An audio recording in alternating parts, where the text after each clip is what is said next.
Hello everybody, back here again for our vlog a day, and today is Friday the 29th, and today was a lovely, beautiful day to be alive. Got up this morning earlier than I wanted to. Had a couple dogs getting dropped off for one's for daycare and one's for like a 5-day stay.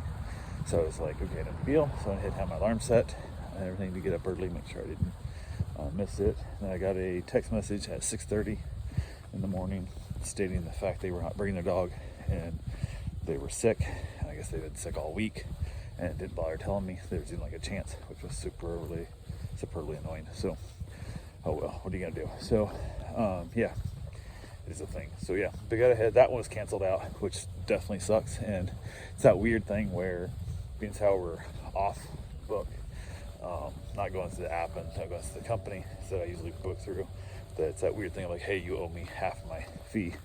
So I'll probably put a note in there to remind them of the fact next time they try and book something. I'll just tell them, hey, since last time you canceled on me, like literally at like 15 minutes before you're supposed to drop off, I require a deposit from now on. So you can pay me up front or whatever you got to do, or at least pay that money back, you know, kind of thing, whatever. So kind of a bit of a pain in the ass there, but that's the one thing I do dislike about going off the company, because if it was through the app, it would have been already handled by them, so it wouldn't have been that weird, hey, drive by my house and give me cash for something I'm not doing kind of thing. So, and the fact that he didn't tell me that he'd been sick all week and there was just any possibility that he would not be going was annoying, including last night, less than 12 hours ago, about 10 and a half hours ago. I reached out to him and verified that our drop-off time and everything was still a go, and even then didn't bother telling me, hey, you know, there's possibilities it might not happen. So I'm like, whatever, it is what it is. So yeah, I was like, that's fun. So it's one less dog to worry about.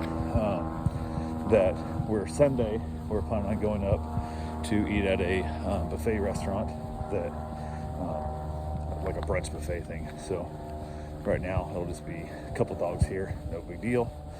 Had a couple last minute bookings that ended up coming in. Wouldn't know if I could watch the dogs, and they reached out. I'm like, yeah, the one of them I've watched the dog I've watched them both multiple times, but the one of them I've never asked, hey, how does the dog do when it's home alone? So I think this dog is never alone, which is one of the reasons why it comes here as often as it does. And they said, oh yeah, she does fine, but it took me forever to get them to respond back. I responded back to them like within a minute. They're like, hey, I need you to call me because I got questions about this day, and then nothing. And like 2 hours later, finally got it figured out, and they say, yeah, she'll be fine at the house by herself for a couple hours, so 3 hours max, whatever kind of thing. I'm good there. And they're like, yeah, she's at home alone quite a bit, so her and Bruce can hang out. And then I had another later in the day want me to watch a older dog that I watched quite a bit, really sweet little blue tick that I'm going to watch. And when she prefers to be in her crate when she's left home alone, so just keeps her from getting a little bit in trouble kind of thing. So that'll be super easy to deal with as well. So I'm going to end up with a couple extra dogs over the weekend that makes up for the one I lost out on, but it's still a pain in the butt. So yeah, and again, it's that weird thing. If I'd known the other one was a possibility, wasn't going to be here, I might have made plans which would have taken me out of town, which would have made me not available to watch these two other dogs. So in a way, by not knowing, it ended up working out for me, I guess. So because I would have had to tell these clients no if I'd already been making our plans, since the one dog canceled out on me. So, but it is what it is. The other dog I got here is, I've got two little black dogs that look first identical, so much alike that I actually gave the other dog back to the wrong owner one time on purpose as a trick to see if it happened. And I thought that dog was here another full night, and the one dog's just here for daycare. So I was like, oh, it's gonna be great. I'm gonna have the chance to basically give the other dog back to the wrong owners to see how they handle it. And then the owner's like, nope, picking the dog up early. I'm like, shit, won't get the chance, but oh well, it is what it is. So ended up picking the dog up, and then he headed out from here straight to like Kentucky. He's got like a 12-hour drive where he's going, and he just got back from a trip, so traveling quite a bit. It's just a pain in the butt. So yeah, I went ahead and got that dog given back, and the first thing he said when he walked out, he goes, let me check, make sure it's a boy, because his is the boy, the other one's a girl, but they are so close together. It's creepy how much they look alike. So yeah, get the dogs back, everything's good there. Hung around for the day, just kind of chilling out with the dogs and stuff. Everything's going good. Ended up having frozen pizzas for dinner. Wife got home from work. She had to run out to Daytona, the DMV, to try and get stuff registered for the company. they had put off until the end, and then it turns out that somehow I was trying to do it online, and I guess apparently the insurance company had not been telling the DMV they had insurance. So the first thing she had to check is, does everybody still have driver's license that's registered on those cars, because the state will pull your license for having cars without insurance. And luckily they all still had a license, but she drove up, got an appointment, got proof of insurance, got there, and they put in the wrong queue. So she was lined up, and they're like, there's only 3 people here that actually does that work. So the guy that checks you in there told her to wait in these lines for these people. She got there, and you only take new clients until like 4:30, whatever, for a new person. And it was like 4:20 when she got to her spot. They're like, oh yeah, I don't do this, you're in the wrong line. She's like, what the fuck, how is this my fault? Like, I didn't ask to be put in this line. I told them exactly what I needed done. They told me what line to go in. How is this my fault? They're like, well, we can try and get you over here. This person at that point it was 4:40, and they're like, nope, nothing we can do about it, because the state won't let us even run the emails and blah blah and do the work. I'm like, that sounds like bullshit. So when you screw it up and you put me in the wrong line, how is that my fault? And I should be able to, because I was here on time to get in there, but oh well. So now I gotta go back Tuesday, because Monday they're closed, New Year's Day, whatever, blah blah. So yes, right now they have vehicles that are unregistered and plates, because by the first they run out the first of the month. So they'll have to travel back, and a couple of them are out of state and with trucks and trailers and stuff. So it'll be interesting to see how that plays out. So yeah, so much fun. But you got to find out why the insurance company did not forward the information over to let them know they still had insurance, and why it was showing up they didn't have insurance, and all kinds of problems. So she spent probably 4 hours of her day putting out a fire that should never even been a fire to begin with. And it's just that kind of stuff that takes so much of your time out of your day and keeps her from doing the actual job she's supposed to be doing and keeping that work going, and just is a pain in the butt. She's good at putting out fires, but adds to a lot of stress to her. So, and it just adds more work, which means she'll be stuck at home doing more of that work here at the home office and all that good fun stuff. So yay. But yeah, that was pretty much it there. Ended up having frozen pizza for dinner, and went and got my run in. No big deal there.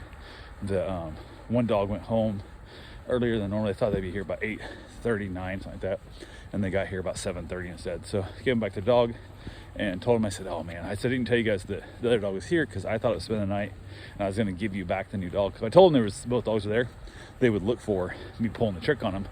But since they didn't know the dog was there, I had a better chance. But that dog already went home. So, and if he hadn't been leaving town right now, I probably would have asked him, hey, can I keep your dog either till later tonight and or until tomorrow, and see how it goes. And he was like, but I knew he was heading out literally on the road. I had the car packed, and he was going straight from my house to out of state, except he realized he forgot he had to go get more dog food, so he had to run back home. So the other night he was going basically straight out of state, so was not able to hang around to trick the other owners. So, but I will get that prank pulled one of these days and get that going. So yeah, other than that, pretty much the same old thing. End up hanging outside, just cold and just kind of crappy cold weather. So, but it is what it is. It's kind of interesting having basically an empty house right now when I had so many dogs over the holiday. Definitely is a different, strange, and kind of annoying feeling, but also kind of nice same time too. So trying to decide if it's worth building a garage.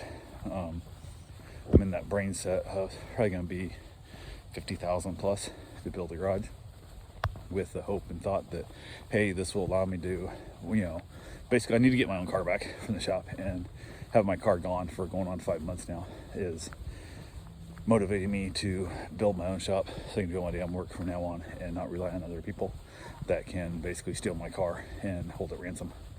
And even when I offer to pay the ransom, I won't get my damn car back. So yeah, I won't finish the job and get my car back to me. So it's just, I want to do it. But I also think like, well, I'm going to build a car, and let's say I build one, car. Let's say I take it from ground up. I could buy a car for less than 50 grand and not have to work on it at all, and not to worry about it, and also not worry about screwing it up. And then I just wouldn't have the garage. So do I buy a garage, or do I buy a car for the same money? And then I don't have a place to work on the car, and so on and so forth. So part of me thinks I need to just, the biggest fear I have is I didn't have the space at the other house across the street really to put a garage up anywhere near the size I wanted. This one I can get a decent size. I can get 22, maybe 24 foot wide, and I can go about 40 foot long. So it's a nice size shop, and that'll be nice to have. But part of my thing is, if my father-in-law dies like 3 months later, or even a year later, I plan on moving out of town into a little bit with a few acres of land. And if that happens, I just wasted 50 grand. I'm gonna get what, half back maybe when I resell my house. And I definitely could not imagine what it'd be like to try and make this a rental property with a $50,000 workshop next to it. So there's the liability of that on top of it. And then two, I don't think I'm gonna pay that much extra for rent to justify having it, but who knows, maybe it will.